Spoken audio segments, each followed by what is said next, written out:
Hello and welcome to Friday Live. I am your host, Strata lawyer Amanda Farmer, and we're heading out live to the Your Strata Property Facebook page.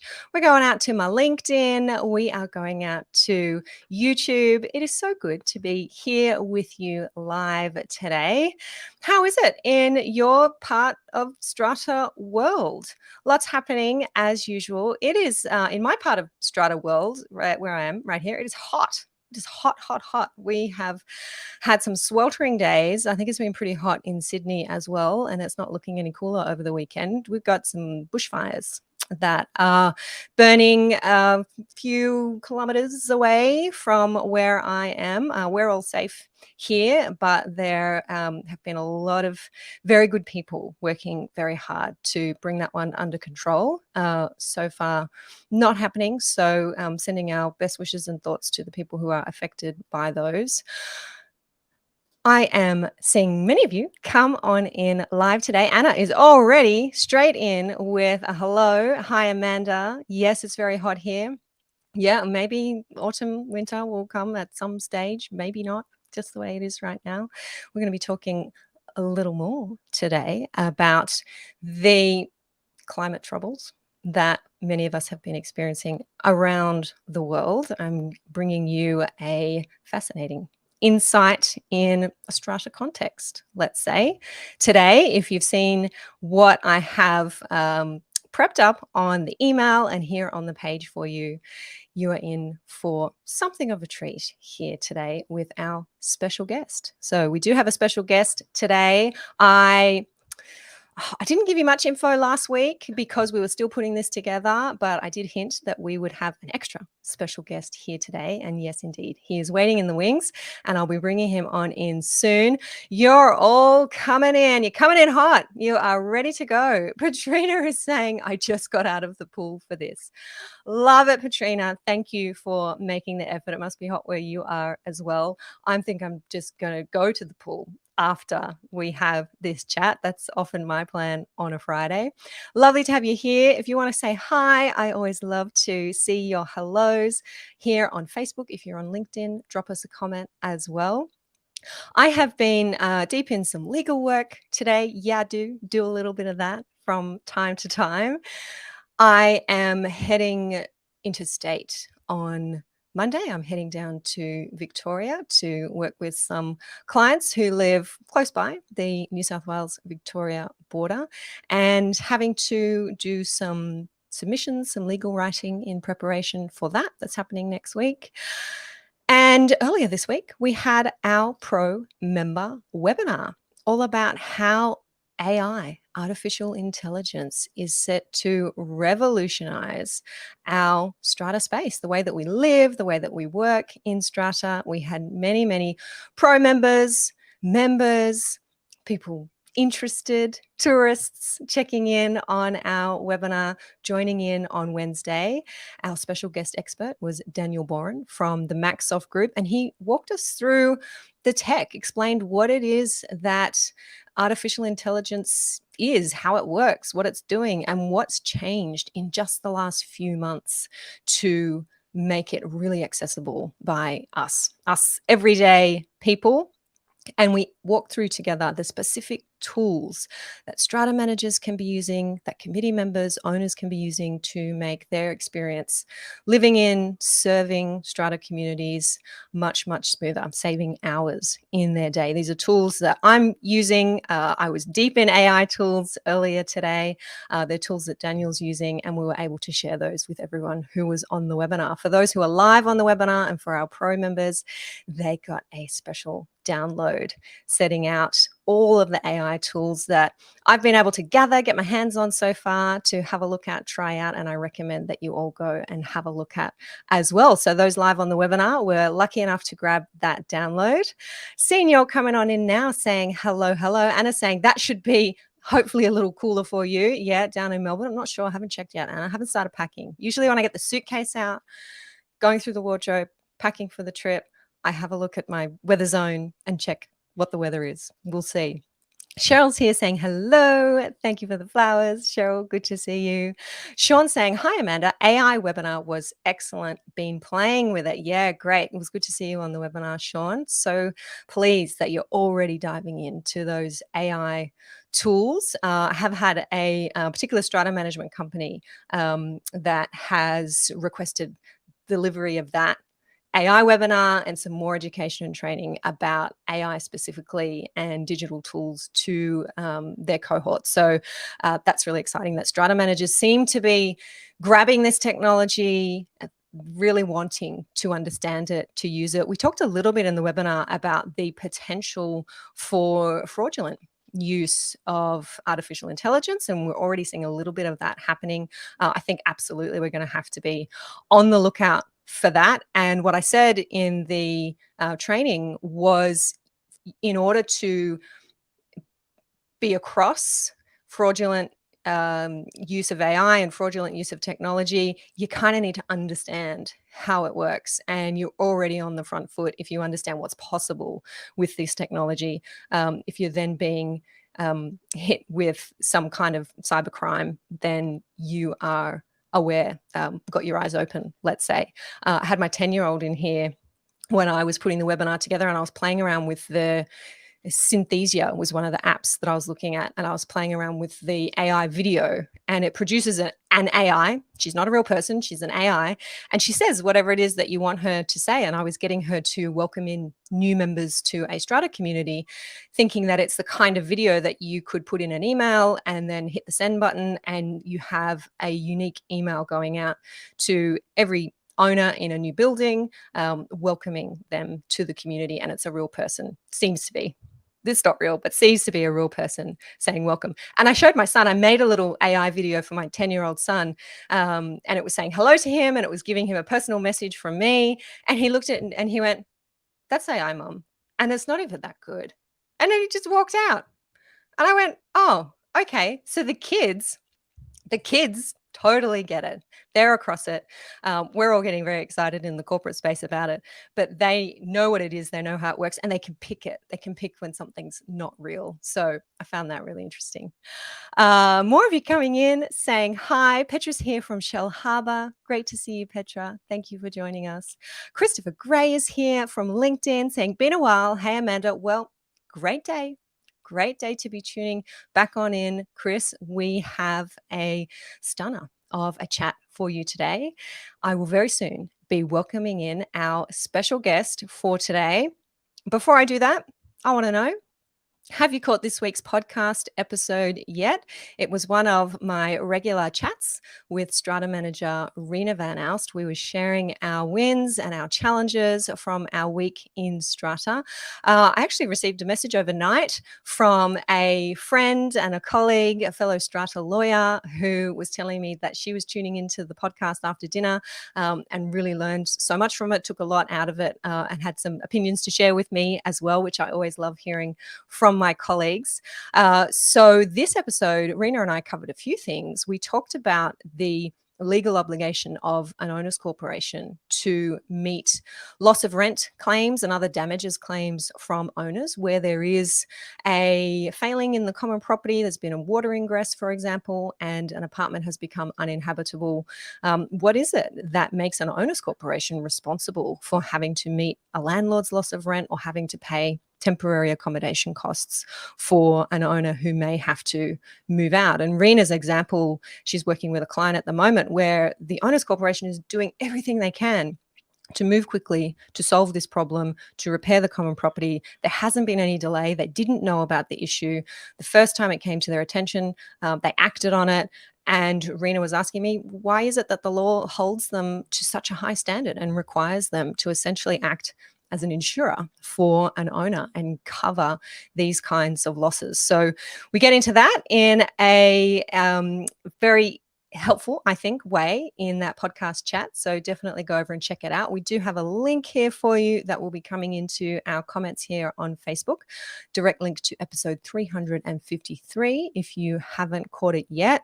I also shared a challenge that had come up in our member forum about double glazed windows and whether in fact the installation of double glazed windows is minor work. I had one of our members was told by their strata manager that because the entire window frame needed to be replaced, this was not minor work, even though our New South Wales legislation says that double or triple glazing is minor work.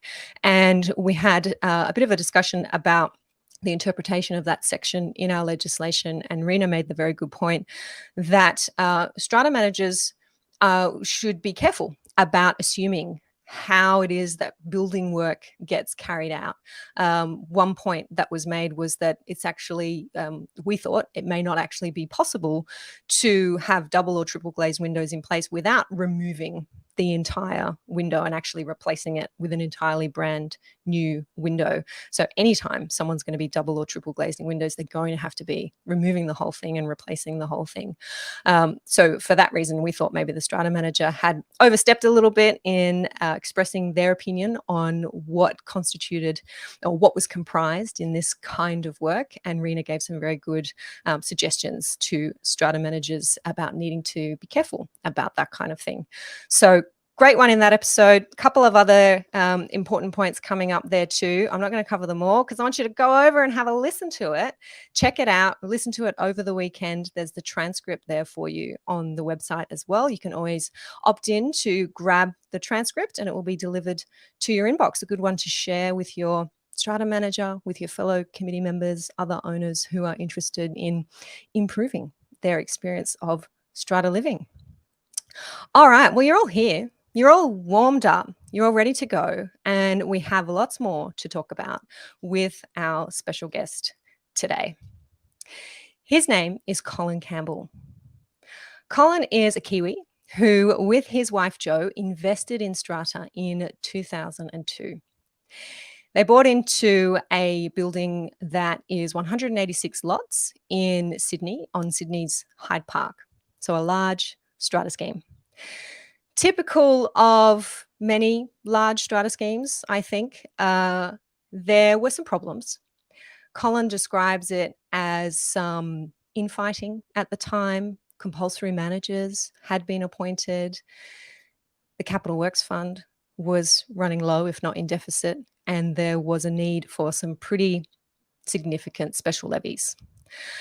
Colin says that now he could write the book on New South Wales strata investment. I imagine that is what to look out for, what not to buy into.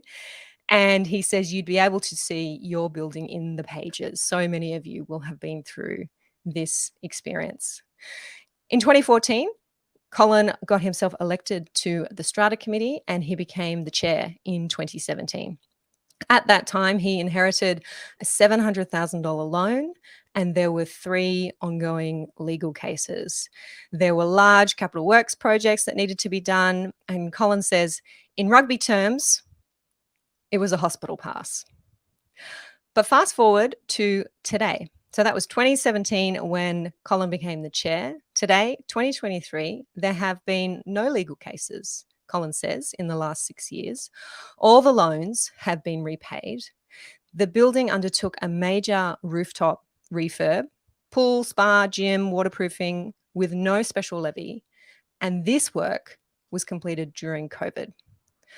The work that's been done have been to a very high standard. Future-proofing has been the name of the game, ease of operation, energy efficiency.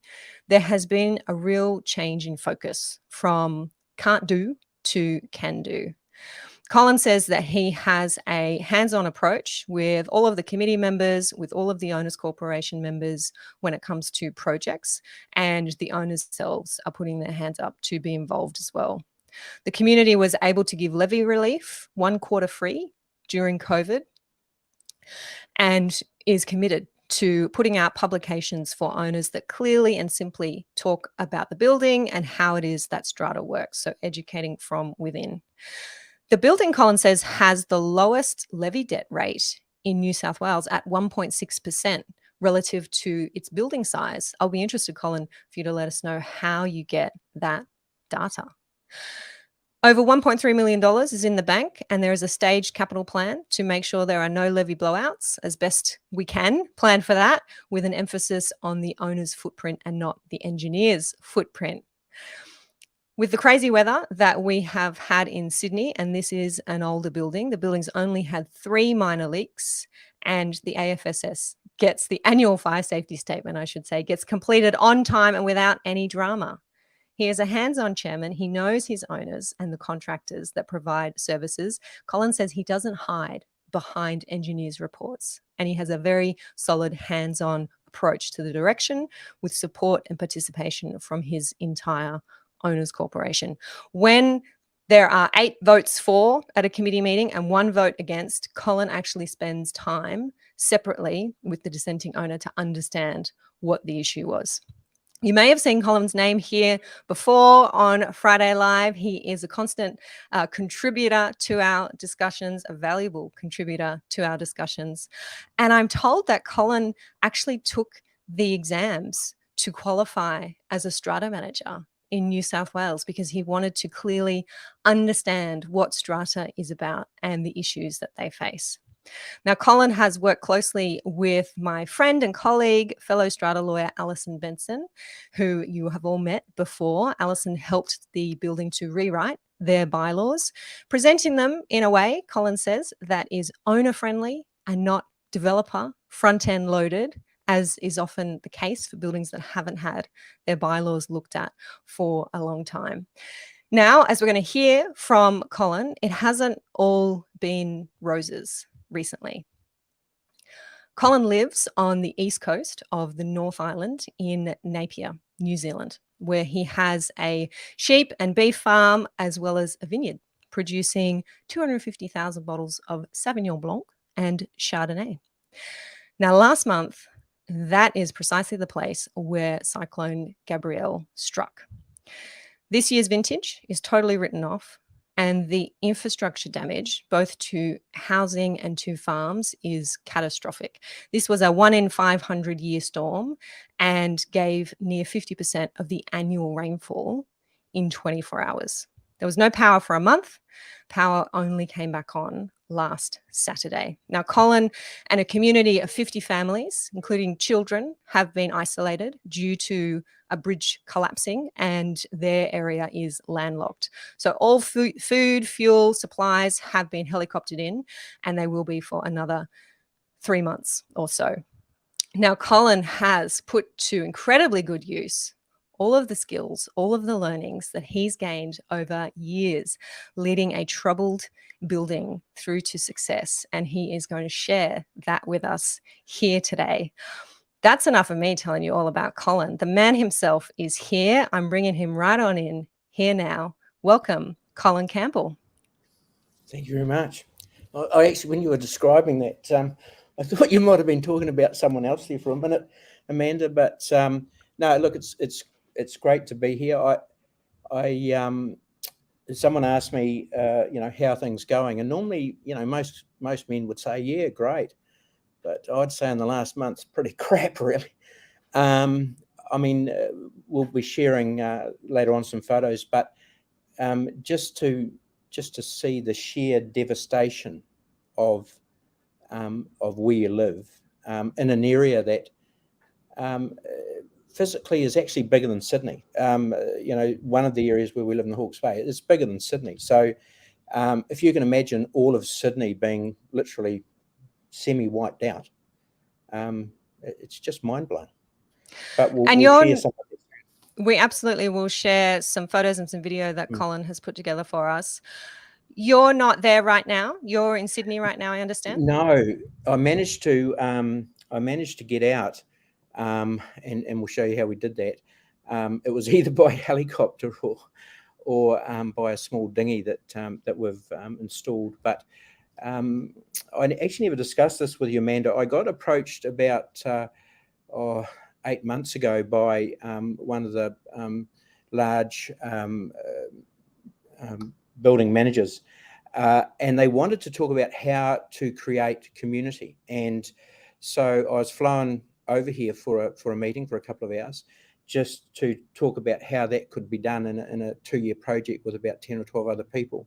So it's quite ironic that here it was that we were looking to talk about building community when in fact this Cyclone Gabriel hit and I was thrown straight into building a community from nothing, from absolutely nothing. So it's ironic how life really works. Let's rewind a little bit and talk about you and Joe buying into that building in Sydney's Hyde Park, which I understand you're still there and chair of the committee. Am I right that you're still the committee chair there? Yes, I am. We looked at back in the day. I actually wanted to buy down in Woolloomooloo. That was when the finger wolves weren't even done. And I could see the potential back then for Woolloomooloo taking off. But Jo decided that she wanted to be up on Hyde Park. So we came up and this building had just been strated. And so we bought into it very early on. It was one of the buildings that Mirvac had and they strated it. And it was previously a hotel. So we bought into that, and then progressively we bought another apartment and then another apartment, and then you start to learn a little bit about Strata and go to meetings and watch how it works, and then suddenly you end up on the committee, and then suddenly you end up chairman. So it's been an interesting journey. And buying into what I understand to be a raft of problems, if not straight away, then they certainly started to crop up. How did you feel about the decision that you'd made to buy in? To me, as a Kiwi coming over, it was like coming to an Australian rugby match. You know, there was biffo, there was all sorts of things going on. I mean, there was police security at some meetings.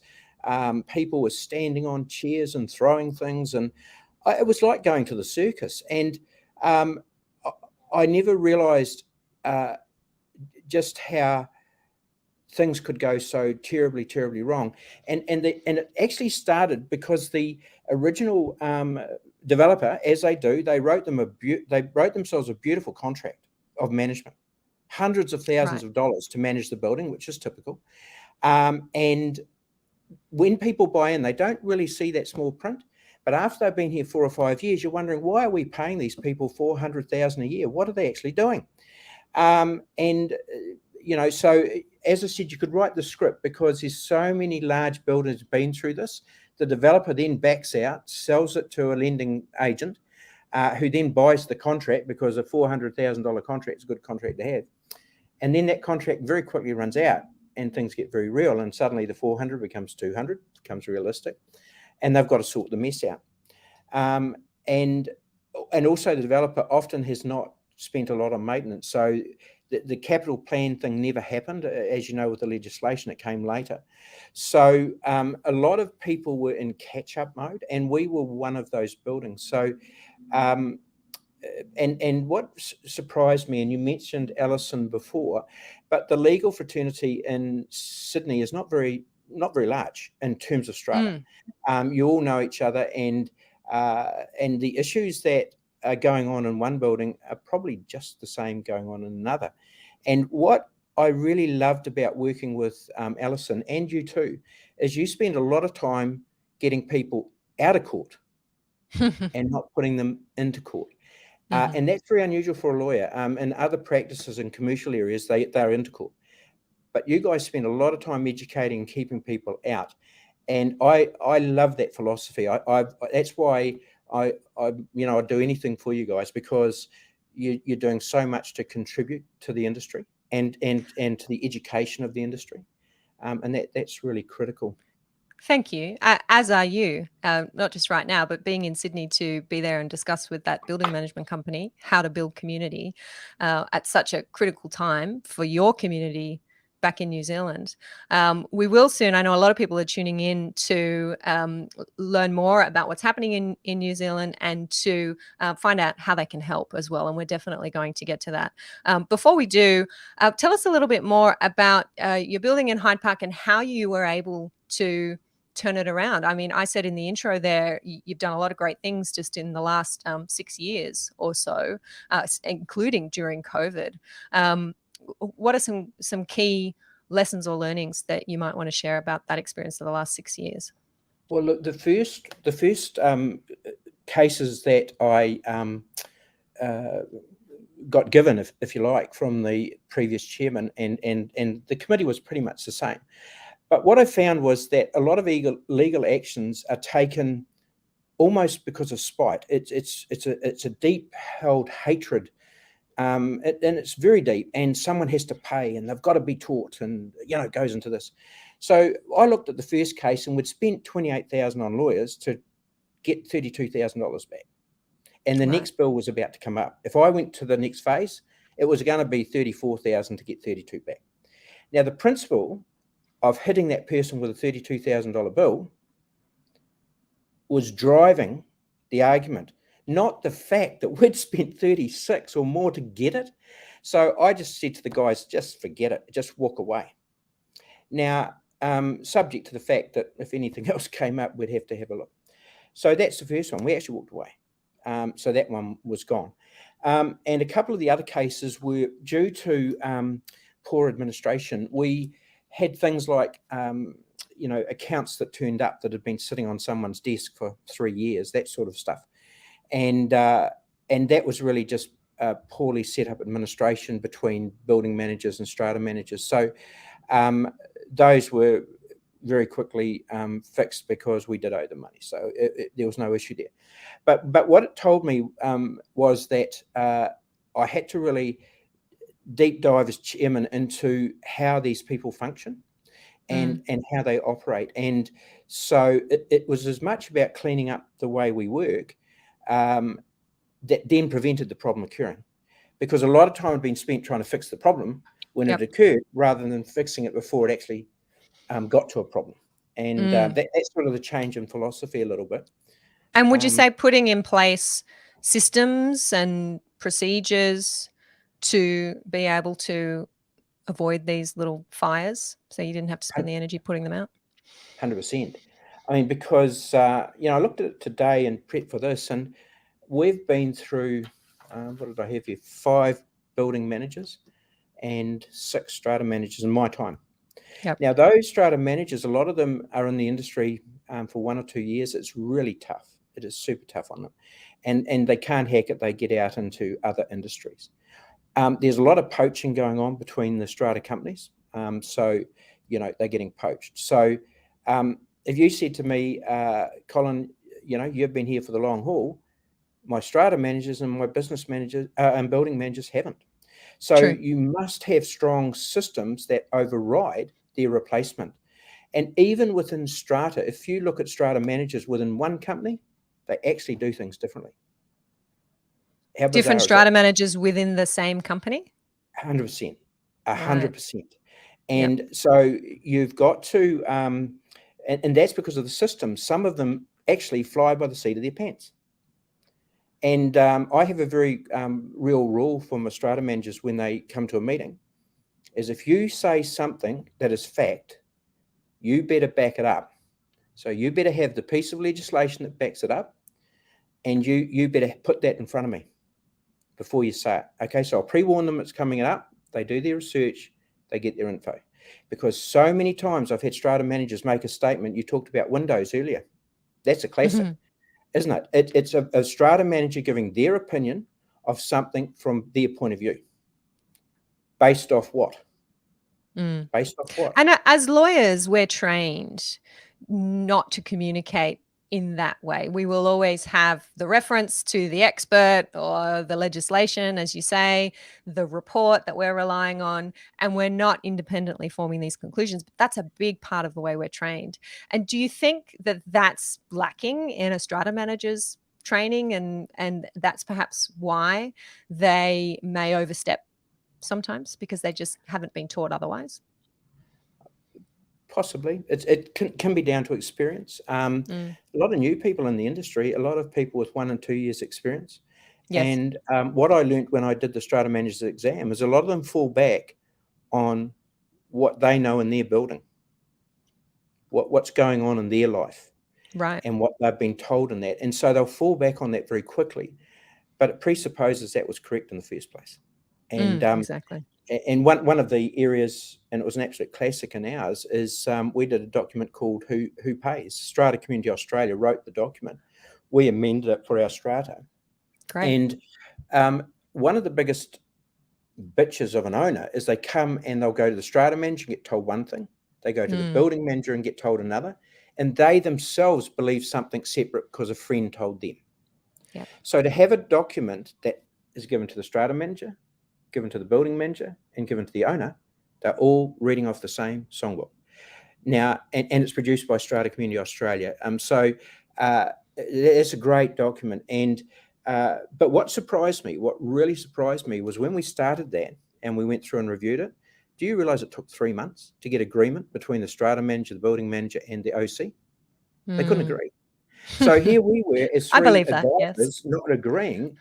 If we couldn't agree, how could an owner know? Yep. How could an Yep. owner be told definitively the answer? And It's there's your complicated. start for conflict. Absolutely.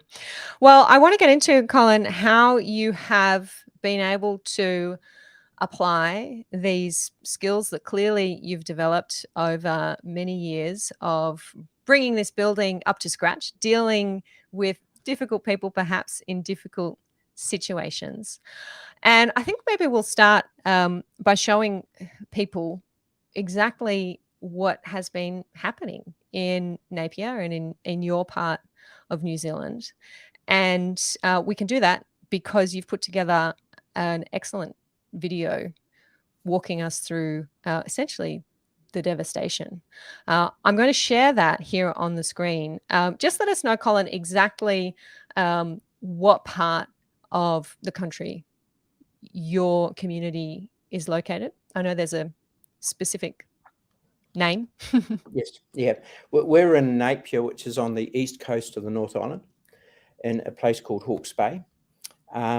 And Cyclone Gabriel come down, and when it came down, it hoovered in a circular fashion into our bay, and then just brought the rain in and dumped 580 millimeters up to about, that's where we were, but about 700 to 800 in other areas, in an area where you get rainfall of about 1,200 annually. So, it was heading towards 50% of our annual rainfall in 24 hours.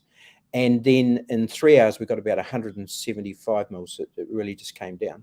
So if you can imagine half a metre of rain, when you're in a flat area like Australia, spreads out. When you're in a hilly area like that in New Zealand, it goes down to the bottom of the hill. So your 500 becomes a metre, becomes 2 metres, becomes 10, becomes 100 by the time it's the bottom. So it was just catastrophic. And then it quickly just heads out to sea. And that's what happened in this particular event. And with it, it took all of the wood and slash and other debris and material with it. So it's not just water moving, it's got a lot of silt in it, mud, and you could possibly almost walk on the water because of the solid material that's in there. But if you got into that water, your chances of getting out would be about zero. Zero. Let's have a look. I'm going to bring this video up. There's a little bit of sound in the background, but I'll turn the sound down as we go, Colin, because I know you want to speak to a few of these images. So this image here, if you go back, Amanda, there's just one prior to that. That is the street in front of my brother-in-law. He was looking down. That is that same street 12 minutes later. You'll see some sound on this. Oh, sorry, just going back. Oh, I'm sorry. I'm pressing the wrong button. So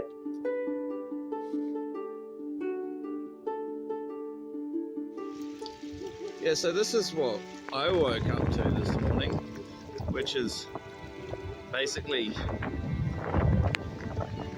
water in my house, like a foot deep, and everything here well and truly fucked.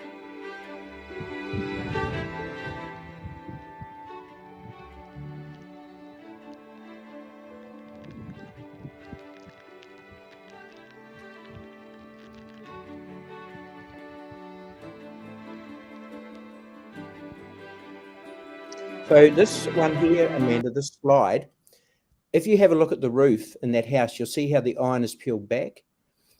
This is just down the road from where my daughter lives. The family in that house, there was 4 children, a husband and wife. They got up through the roof and had to punch from the inside of the roof out. That's why you can see the iron is bent outwards.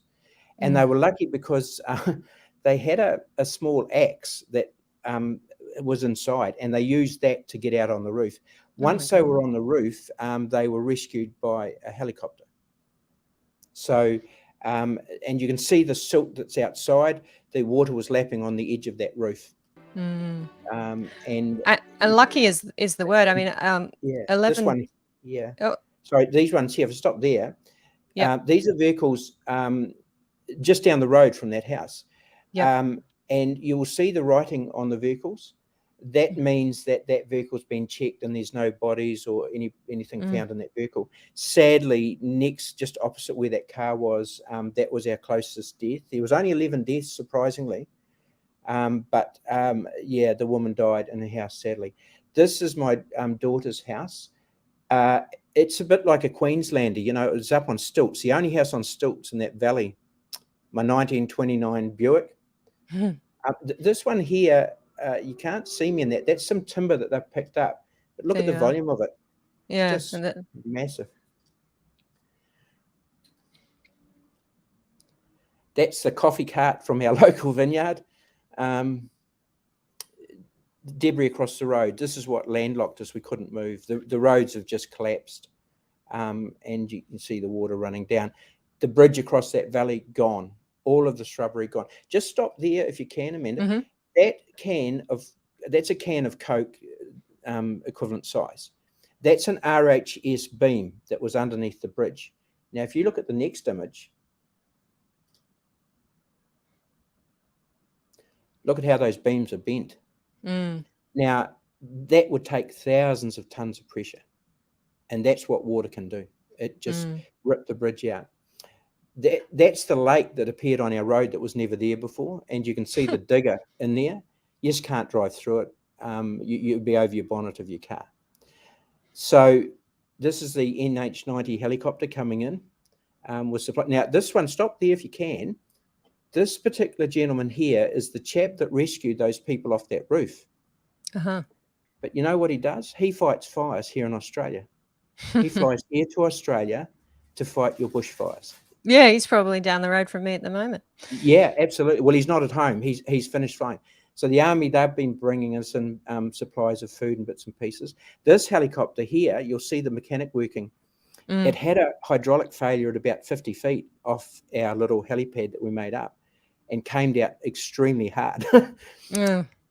This is an ex-army helicopter bringing in more supplies. So everything's still being flown in, isn't it, Colin? Yeah, this one here, yep. You see that? That's a little Mini, a Morris Mini car. I see it. So, yeah. And there's all the kids. So this chap flew the car in with food in the car, and all the kids could go for a ride in the car. And you see it's got big bugle horns on the top. And these are our little, 3, 4, 5, 6, 7-year-olds. Yeah. And he took them round down to our food store and did it. So there's all the kids. They're having their picnic and all eating. Now, just before I came back, we had a get together with the people down the road. Can we stop at this one? Yep. With the people down the road. Now, this is the first time our two communities have got together in 1 month, so we could get through the road. So we decided to get together and have some food. Now, these gentlemen here are from, they're called the Kiwi Army. Now, they're in fact, 2 of these guys are Australians, and one of those chaps, the one on the right there, is from Sydney. He flew in on Saturday to come and help, and he's there for a week.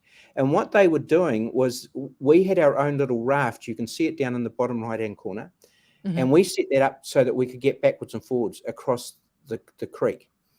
And what happened was that the civil defence people came in and said we couldn't do it. We couldn't go on that boat because we didn't have life jackets.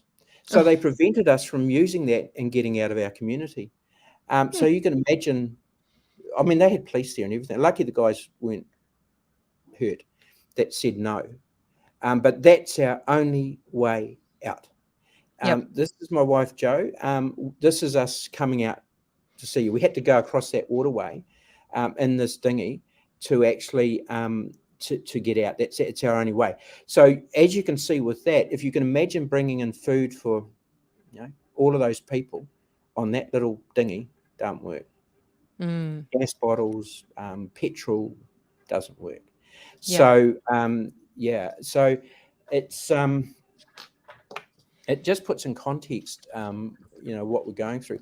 We lost in our area 40 bridges, 40 bridges. And if you can imagine in Sydney taking away 40 bridges, the absolute chaos it would cause, because suddenly what is a 10 or 15-minute trip becomes a 2-hour trip to go all the way around. And this was instantaneous. It wasn't done progressively. It was just instantaneous. Now, I want to ask you how you've applied your Strata skills to managing this community, 50 families, you've said, and their children that haven't been able to get out for weeks at a time. I think the kids have only just now started to go to school, taking the dinghy back and forth, you were telling me earlier. Before I get there,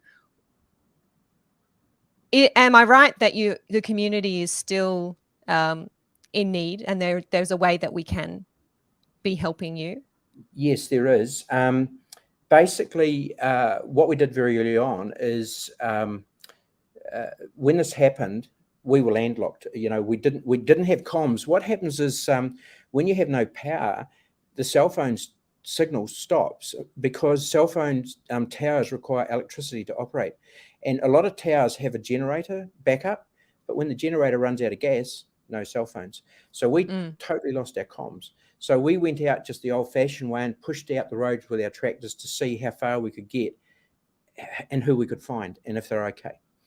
So then we very quickly, the local civil defence police officer who lives in our community turned around and said, look, he approached me at a meeting. He called all the families together, and he approached me just prior and said, look, I'm going to hand this over to you.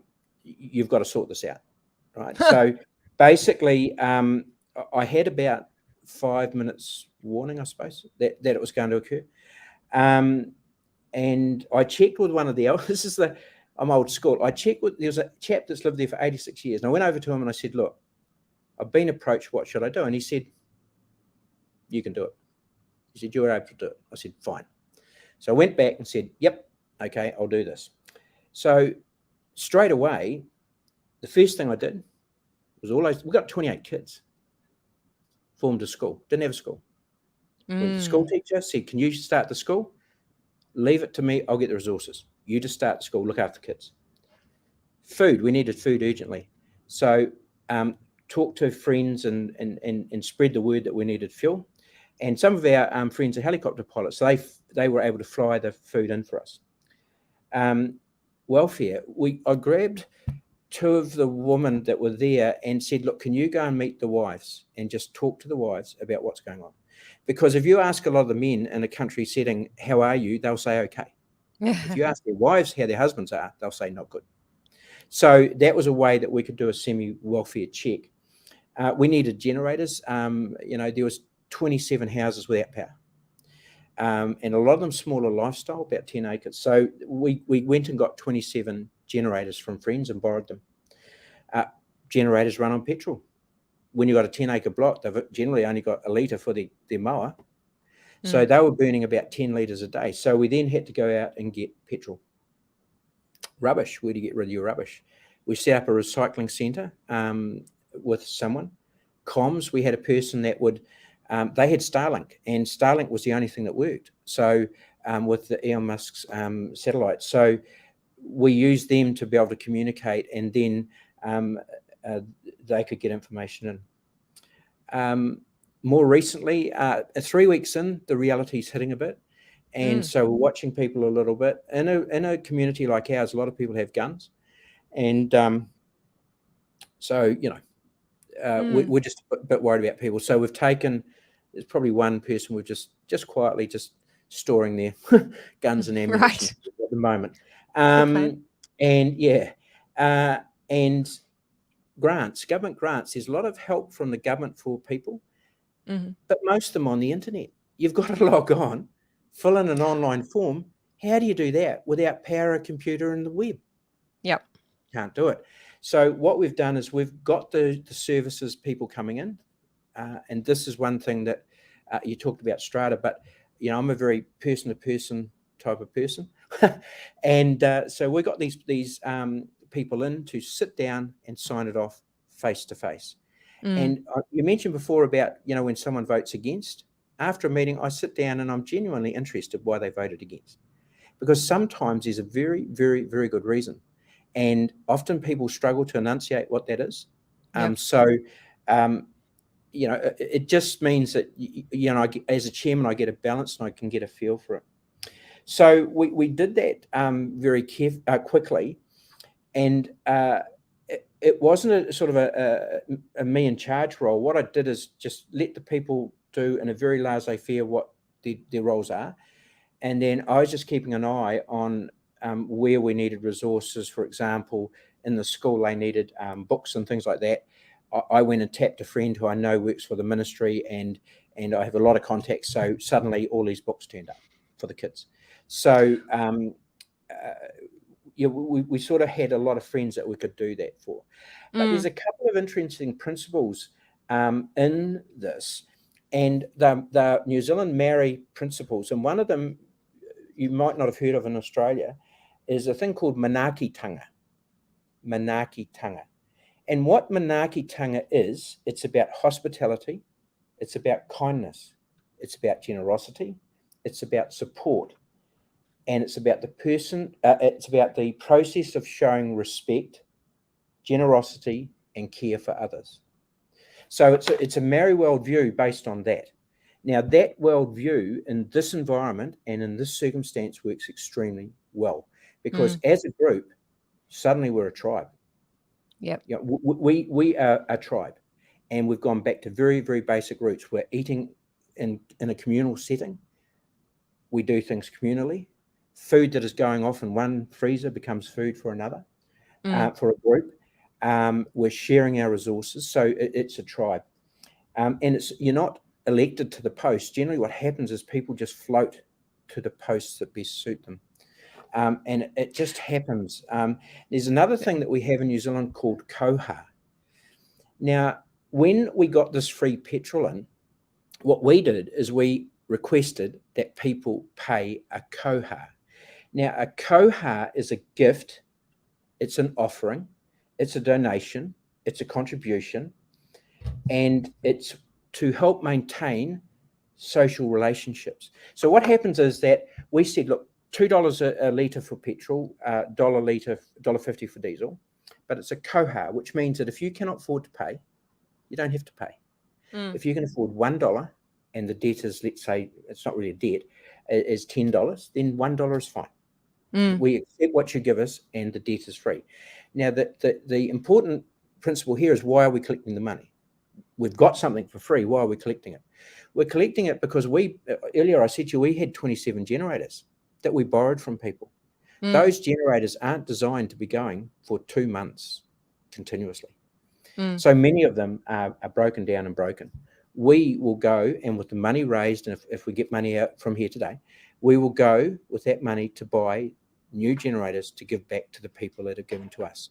So it's about helping those that have helped us, because to give something back to someone, like a gas bottle, and you give it back empty, to give it back full, they will give it to the next person. And that's back to manaakitanga and back to koha. That's the principle. So we're not just... I'm going to stop you there, Colin, because in that spirit, I want to make sure that everybody knows where to go to contribute to, and exactly what you're talking about there, to be able to give. I am not going to attempt to butcher the Maori language by saying those philosophies that you've shared with us. But I know Rochelle and Mina, who are helping us out here, have the link to a GoFundMe page that has been set up for your community, where those who are able to help, that's the best place to go to be able to help. And I think you've heard from Colin the ways in which the community is planning to use that money. I can see those links coming through now. Thank you very much for that, Mina. Sorry, Colin, go ahead. Yeah. So, no, thank you. So those are really the principles. Now, when I showed you that photo before of the Australians that were there at the river crossing, now that was manaakitanga, because what we did is they turned up, they stood at the boat, ready to help us. What we did is said, hey, we're having a barbecue, come join us, eat with us, part of our community. They were introduced to us, we introduced ourselves to them, they become part of us. Now then, when they went back to that boat, they are an extension of us. They aren't a small component of a job to stop people going on an unsafe boat.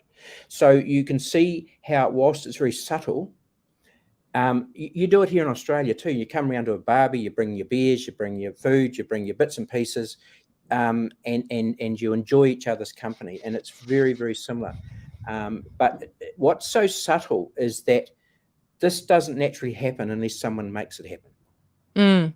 Someone has to go and invite those chaps, and that sort of thing. So, yeah. I want to bring your attention to this, Colin, because I think this is exactly where your impact is in our space and with our Strata residents and our managers. Michelle is saying, Colin, can we book you to give a talk to our owners corporation on the need to participate and the benefits of working together to achieve goals instead of thinking someone else will fix it or relying on the Strata manager alone running the complex? I mean, this is what you're talking about. 100%. Well, I'm more than happy to. I'd really love to, because you see, in the spirit of koha and manaakitanga, that's my way of giving back to the community that potentially is giving to us. And it's not about the amount, it's about the principle. So look, I'm more than happy to help anybody that wants help. So many communities and committees, I suppose I want to say, do complain about the lack of owner engagement, about apathy. I was talking to a manager the other day who had a building of over 100 lots, and I think 10 people turned up to the AGM, and I was shocked by that. The manager said, no, par for the course, Amanda. There is a disconnect there, and you've coming across from Napier and having come out of this community where everybody is pulling together in the face of disaster, are able to share, I think, so many valuable tips, I guess, and guides for us as to how we bring our communities, who are not necessarily in disaster, but we'd like to avoid it, our communities together in the same way. Oh, absolutely. And look, we had a committee meeting last night here, and we're setting a direction going forward. What's really interests me is quite often we actually don't go to a vote. Don't need to, because I generally go the other way. I don't ask who's for it. I actually ask who's against it. Yeah. Because then often it's only one or two, and you can talk to them and talk it out. So it's just different ways. Now we're getting great support for ours, and we're very focused actually on what the owners want, and the owners often don't want a lot. Surprisingly enough, you might think they do, but they actually don't want a lot. And even little things. When we did our rooftop, we designed our spa pool around one of our 80-year-old residents. Now we're a 186 lot building, and we designed it with her in mind. Go figure that. Oh, now this lady actually has an Order of Australia. She's she's got one of your biggest honours. Yes. And she's a lovely lady. So when we did that, it had steps and it had a whole lot of things. So isn't it funny how you can do those principles as against giving it to an engineer, telling them to build a pool, which is what happens in a lot of places. And how much and cutting out the elderly because of the view that they won't be there for much longer. have been working with a client in exactly that position, which is just appalling behaviour. Well, it was interesting. Two things, and I realised it in Strata very quickly. We actually don't talk about kids in Strata, do we? Not a lot. No, they don't mention it at all. And the other thing that happens, and I looked at it, we have 59 bylaws. Do you realise that the word "not" is used 97 times in 59, and the word "no" is used 22 times? So in 59 bylaws, we've got 111 times where a negative connotation is used. Oh, Go figure yeah, definitely. Thank you, Strata that. lawyers. We'll take the blame That's for the that. can't do model versus the can do. True. And and switching to a positive no. How do you frame a positive no? Or, having rules and making clear that there are boundaries, but expressing it in a positive way. Mm-hmm. I just want to go over to a question from Michelle, which I'm sure will be helpful for everyone. Michelle's asking, can Colin please talk about how you raised with your Hyde Park building, how you raised finances without loans? You've done a lot of great work at the building within the last 6 years. Our understanding is that there weren't loans. There's a really healthy capital works fund. How are you getting owners on board with what must be significant quarterly levies? Well, there's two ways. One is that you decide that you're going to put in a new lift, and then you go and seek the money to put the lift in. The second option is you put money aside and then do the lift. Pretty subtle. How many times do people save to buy something? We've got so used to in our society to borrow to buy something. And it's just that philosophy. And it's if Strata's planned it correctly, you just salt the money away and then you plan your projects accordingly, not the other way around. And also it sort of helped a little bit in Strata in New South Wales, because with COVID, everything's been delayed. So a lot of projects that would normally go on, the levies are coming in at a set time, but the projects are being pushed back. So that's also, it's actually helped a lot of stratas. If you had a look, a lot of stratas have probably got money simply because the project's been delayed. Now, has that made any difference to the building? Often no. No. That's how we've got around it. Now, once you get the momentum going in that direction, you just got to maintain it and hope that nothing really bad happens. So it's a culture of planning and sticking to the number of times that I see Capital Works Fund plans that say by this year you should have X amount of dollars in the Capital Works Fund, and there's like 10% of that amount in the Capital Works Fund, and the owner's complaining that there's a special levy or there's a strata loan. So it's really about following that plan, if not exactly as closely as possible. Is that it? 100%. And the other thing too is what we've done is you then look at that plan, and often who designs the plan? An engineer. So in that plan, often the things that he's talking about is pipes and plumbing and things that you don't touch. How often does he talk about the new hallway and the lights in the hallway and the various things like that? So we've shifted our plan around so that we are working with owners so they can see things happening at the same time as we're doing other capital works, because that way there's nothing worse than someone saying, oh, we've just spent $1 million and the lift's still the same. They can't see it. No, they can't see it, and so they become resentful about contributing to fixing, maintaining, repairing things that can't be seen. Yeah, it's come up in our community actually, and we've had some clever committee members in the past who have said, look, we really need to do the foyer, we really need to do the front garden, and I know we've got other expenses at the moment that might be more pressing, but in the scheme of things, this is a small expense. Owners, residents coming and going will see it. And lo and behold, we'd spent that little bit of money and we got the nice emails saying, love what you've done in the foyer, the garden's looking great, you guys are doing a wonderful job. And you're thinking, oh, that's how easy it is. Good. Good policy. Now, another question that Michelle had that I'm just going to address quickly was the accessibility of the SCA guide. It's the Who's Responsible guide from SCA that Colin was referring to earlier. And Michelle, yes, that is publicly available. There is a link for that. If my team can't grab it for you now, the SCA Who's Responsible guide, I will swing back around later this evening and post that here so that everyone can take a look at it. But I think, Colin, you said maybe with Alison Benson's help, you took that guide and rejigged it a little and sort of passed it around and made sure that it made sense for your building. Yes, because a lot of buildings have special bylaws that change, who pays for air conditioning, so on, so on, so on. So you just got to make sure that it's reflective of the bylaws that exist within your building. And then you can personalize it to your building, which is, it's great. Yep. Perfect. Now, as a seasoned chair, having taken your building to considerable heights, pun intended, and now doing an amazing job with a displaced community in Napier, Can you give us 2, 3 short tips for those who may be working with buildings in the position of a chair or a secretary, a committee member? What are 2 or 3 things that you might want to leave us with today? Okay. My first one would be have a vision of what your building could be. Have a vision of what your building could be, because otherwise you're just maintaining the status quo. So then you've got a point to aim towards.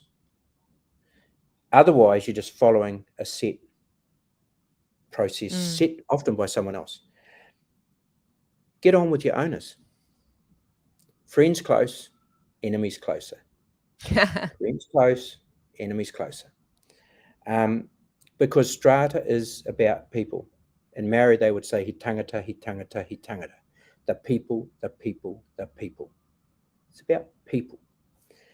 And my last one would be to look for good contractors and engage with them to form an enduring long-term relationship. Don't ask for 3 quotes and take the cheapest one. Anybody can do that. But have that long-term recurring relationship. I've actually met every single contractor in our building. I've taken the time and I've met their CEOs. Often, if something doesn't happen, I can ring them up. They know me just as I'm talking to you, Amanda. And one of them I'm seeing today. He's done a lot of work in our building and he'll do a lot more. Now, what's really interesting with that is these type of people, if you get the right ones, they don't take advantage of you because they like working with you and they understand what you're trying to achieve. And you can sit and discuss that with them. Now, that sort of permeates over because a lot of buildings of our size have a building manager. A lot of committees just front up. Building manager says, I need this, get 3 quotes, to come back, we vote on 3 quotes, they go away, job done. I've never done that. Because if it's that simple, I don't even need to go to a meeting, do I? Just send them to me at home, send them to every owner would do that. So I actually actively get out and meet those people. Now, what I would say also in Strata, when I first did it, I think we lost about 3 contractors in our building. You just knew it wasn't right. You just knew the fit wasn't right. And I don't regret that because then equally the other people that do the jobs that you're always going to go and fix. And then as a committee, you're in trouble, aren't you? Because people won't ever go at you because it's not right. So it just solves future problems. So those are the 3 things. Have that vision, get on with the people, the ones you don't like the most, and look out for those good contractors. And if you do that, you're pretty much 99% of the way there. I love it. Excellent tips. Michelle is summing it up here saying, many thanks, Amanda and Colin. Colin, you are a top human, says Michelle. Maureen is saying, many thanks, very wise thoughts. Much appreciated. Now, Colin's community in Napier, New Zealand is in need, the 50 families and the children there who are just trying, not even putting their lives back together yet, right, Colin? Still just trying to get through it. Power was only restored, I think, last week, and need all the help that they can get. So we have the link to a GoFundMe page where you can contribute as little as you can to support Colin and his community over there and the good work that he's doing. And as little or as much as you can is what I was really meaning to say, to make sure that they can get back on their feet. We've got the link here in the Facebook comments, and we'll get them over onto LinkedIn as well. We've got lots of comments saying thank you and fantastic. Thank you for sharing your knowledge today, Colin. I think you're going to be contracted to go and share this out there with others. I'm more than happy to do it. As I said, it's what goes around comes around, and anybody that wants me to go and help, I'll come and help you. I'm more than happy to. And he means that, by the way. He is a truly, truly generous soul. He's offered numerous times to come and chat with us here on the show, and I'm sure that Colin will be back definitely once you've been able to work through the difficulties that you're facing at the moment. So we're here for you as much as we can be. Love to everybody over there, and continue to reach out and let us know how else we can help. Thank you very much, man. Thanks, everybody. I'll let you out into your weekends. Thanks for joining us on Friday Live. See you next time. Bye.